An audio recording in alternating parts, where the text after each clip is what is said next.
She called me a worthless dumbass and thought I'd just take it. I walked away without a word. And 1 month later, everything changed in a way she never saw coming. I still remember the exact moment she said it. We were standing in the kitchen. Our kitchen, or at least it used to be. I had just gotten home from work, a little late, because traffic was a nightmare, and I'd stopped to grab her favorite Thai takeout. I was still trying, still hoping, still loving her, even when I could feel something between us had long since died. She didn't even look up from her phone. "You're a worthless dumbass," she muttered like she was talking about the weather. At first, I thought I'd misheard her. I paused, still holding the plastic bag with steam rising through the handles. "What?" She sighed like I was the most exhausting thing in the world. Then she finally glanced up, eyes flat. "I said you're a worthless dumbass. You can't even get dinner right. I told you I'm off carbs." I looked down at the food. Pad Thai, shrimp rolls, mango sticky rice.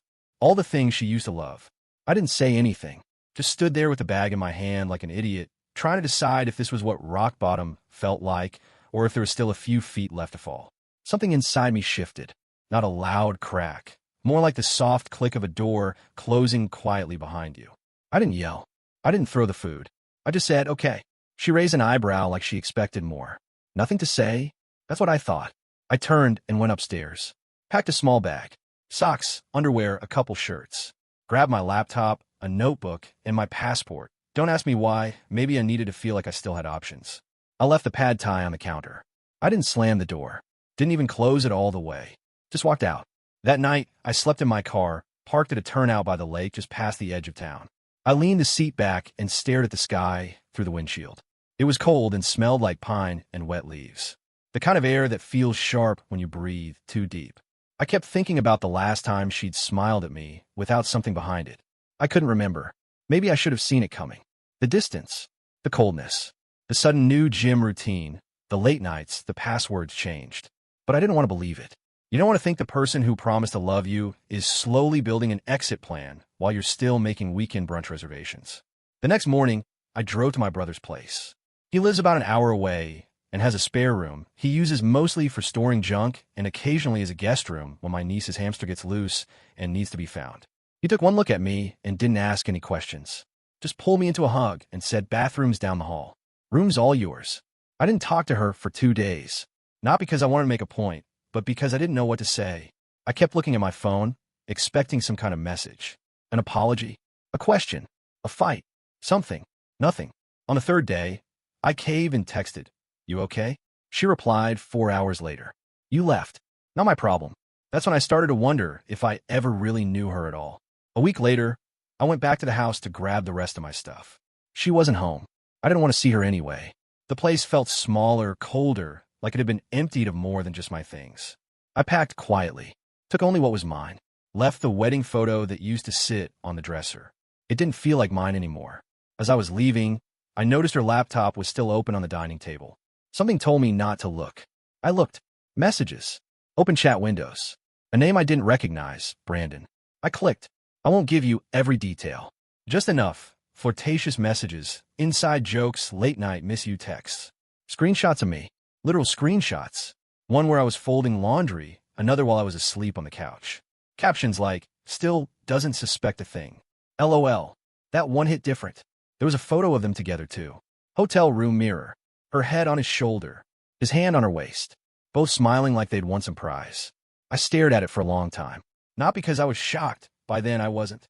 But because I finally understood. She didn't just cheat. She made fun of me while she did it. I closed the laptop, walked out, and sat in my car for 20 minutes without starting the engine. Just breathing. Just existing. And then I made a decision. Not out of anger, not revenge. I just decided I wasn't going to let her define me anymore. The next morning, I took a walk. Clear sky, cold wind, birds making a mess of the silence. I didn't check my phone. I didn't talk to anyone. I just walked and thought.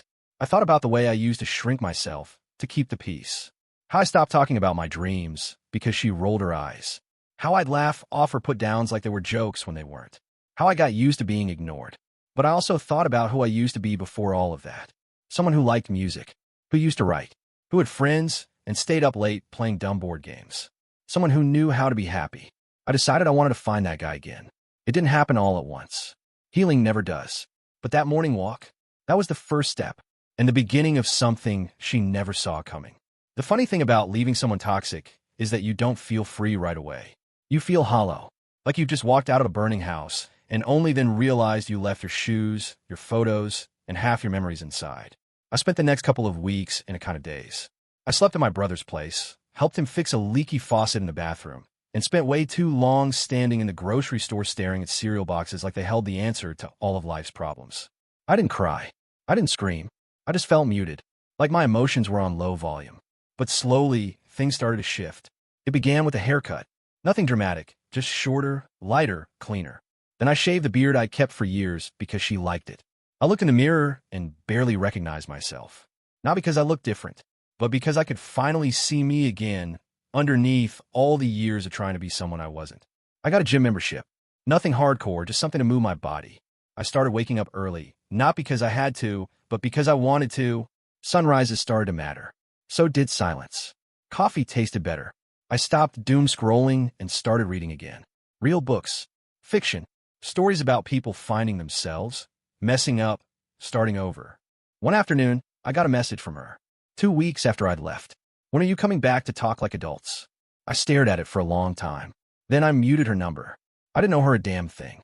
But karma, as it turns out, has good timing. A friend of mine, more like an old college buddy I hadn't talked to in years, texted me out of the blue. He works in IT for a mid-sized company that, funnily enough, had just hired a new freelance marketing consultant. Guess who? Yep, her. He didn't know anything about what happened between us. Just saw her name on some onboarding documents and remembered she was married to me. He figured it was worth a hey, small world message. I didn't respond right away. But a few hours later, I texted back. Hey, just a heads up. Not sure if it's relevant to your company, but she's not the most ethical person. I'd be careful. He replied, got it. Thanks. Already getting weird vibes, TBH. I didn't think much of it. A few days later, he called. Apparently, she had started flirting with one of the married execs. Subtle at first, then not so subtle. Screenshots had been passed around. Someone had overheard a conversation in the break room that made HR sit up a little straighter. She wasn't fired, not right away, but they did terminate the contract early after just 3 weeks. I found out all of this while sitting at a cafe downtown, sipping black coffee and watching the world go by. I should have felt smug, triumphant. Instead, I just felt calm. It wasn't about revenge. It was about confirmation, proof that I wasn't crazy, that the woman who called me a worthless dumbass was, in fact, projecting something dark and broken inside herself. And I didn't have to carry that anymore. Still, the moment that changed everything came later. One afternoon, I went back to our old neighborhood. Not on purpose, it was just on the way to a friend's art show. I slowed the car as I passed her house. Her car wasn't in the driveway, but someone else's was. Silver Mercedes. Out of place in that area. I parked a little ways down the street and just watched. 15 minutes later, she came out of the house, laughing. He followed. Brandon. I'd seen enough pictures by then to recognize him. Tall, smug, expensive jacket. He kissed her like he owned her. And just like that, any lingering feelings I had evaporated. She had never even paused. Never hesitated. It wasn't grief she was sitting in. It was someone else's lap. I pulled away and didn't look back. Instead, I started pouring my time into something new. I'd always wanted to start my own thing.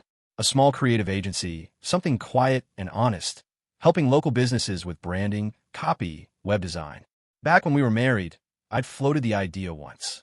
She laughed. You? Please. You're not even good at networking. But now, with nothing to lose and nobody whispering doubt in my ear, I gave it a shot. I reached out to a few connections, built a simple website, offered a few free projects just to get things moving. Within a couple of weeks, I had 3 paying clients. Small jobs, sure, but felt real. Like I was building something that couldn't be taken from me. Around that time, I started reconnecting with old friends. People she hadn't liked. People I'd quietly drifted away from to keep the peace. One of them was Ava. We'd been close in college. Not romantically, just close. She was sharp and funny, with this way of making you feel like your words mattered. We'd lost touch during the marriage because my ex thought Ava was too opinionated. That should have been a red flag. Ava and I met for lunch one Saturday. Just catching up. Nothing more. But something sparked. Not love at first sight. Nothing dramatic. Just this warm, steady kind of recognition. Like coming home and finding your favorite sweater still folded where you left it years ago. We talked for hours. About work, life, books, podcasts, stupid things we believed in when we were 20. She didn't ask about my marriage right away, and I was grateful for that. Eventually, I told her everything. Not in a bitter rant, just honest, quiet details. She listened without interrupting. At the end of it, she looked at me and said, "She broke something good, but that doesn't mean you're broken." That line stuck with me. A few days later, I got a voicemail from my ex. The first one since I left. Her voice was flat. "Tired. I thought you'd come back by now. I don't know what's gotten into you. But whatever. You clearly don't care about this marriage. Just don't make me out to be the bad guy, okay?" I didn't reply. She texted 2 days later. "Just so you know, Brandon and I are official. Thought you should hear it from me." I smiled at my phone. Not because I care, but because she still thought I did. I didn't write back. Instead, I took Ava to the same lake I'd slept beside that first night. We walked the trail in silence, just enjoying the peace. The water was calm. The air smelled like pine again. But this time, it didn't feel lonely. Ava turned to me at one point and said, "You're different. Lighter." "I feel different," I said. "I feel like me." She smiled and didn't say anything else. She didn't need to. It wasn't about finding someone new. It was about finding myself. The version of me that laughed easily, that believed in starting over, that knew his own worth without needing someone else to confirm it. And slowly, I started to build a life around that version. A month after I walked out of that kitchen, I wasn't healed. Not completely, but I was healing. And that's more than I thought I'd be able to say. She had called me a worthless dumbass. But what I learned was this. People like her only call you worthless when they're terrified you'll realize you're not. And I had. A few weeks after I started seeing Ava more regularly, my ex called again. This time I picked up. Not because I missed her. I didn't. But because I needed to hear the sound of her voice without it breaking something inside me. I wanted to know I was truly past whatever hold she used to have over me. "Hey," she said, cautious, like she wasn't sure how to start. "Hi." Long pause. I guess I wanted to say, "I didn't expect you to actually leave." I almost laughed. Not because it was funny, but because it was so her. She wasn't calling to apologize. She was calling because her script had gone off track. "You call me a worthless dumbass," I said, calm. "What did you think I'd do?" "Thank you for the feedback." She sighed. "You took it too seriously." I was angry. "You meant it. You just didn't expect me to believe you." Another pause. "So that's it? You're done?" I was done the moment I realized you were cheating and making jokes about it behind my back. Silence again. I could hear her breathing, maybe crying or trying not to. "I was unhappy," she said finally. "But that's not an excuse. I was cruel, and I'm sorry." The apology should have meant something, but it felt like someone handing you a Band-Aid after setting your house on fire. "Okay," I said. "I accept that, but I don't want anything from you anymore. Not anger, not forgiveness, nothing. I miss you," she whispered. "No," I said gently. "You miss control." Then I hung up. I stood there for a while, just staring out the window at the sky. Clear blue, not a cloud in sight. I felt good, not triumphant, just still. That night, I deleted her number from my phone. Ava and I didn't rush anything. We didn't label it right away, didn't play into the movie moment rebound fantasy. We just spent time together. Real time. Conversations that didn't feel like landmine fields. Silences that weren't awkward. Little things, coffee walks, dumb YouTube rabbit holes. Cooking meals we both knew would turn out average, but still felt like victories. And maybe this sounds dramatic, but I started to fall in love with my life. Not just her, though yeah, I was falling for her too, but with myself and what I was creating. I finally launched the full version of my business. Built a small team. Rented an office space above a bakery. The smell of fresh bread at 8 a.m. does wonders for morale. Clients came. Some small, some surprisingly big. Word spread.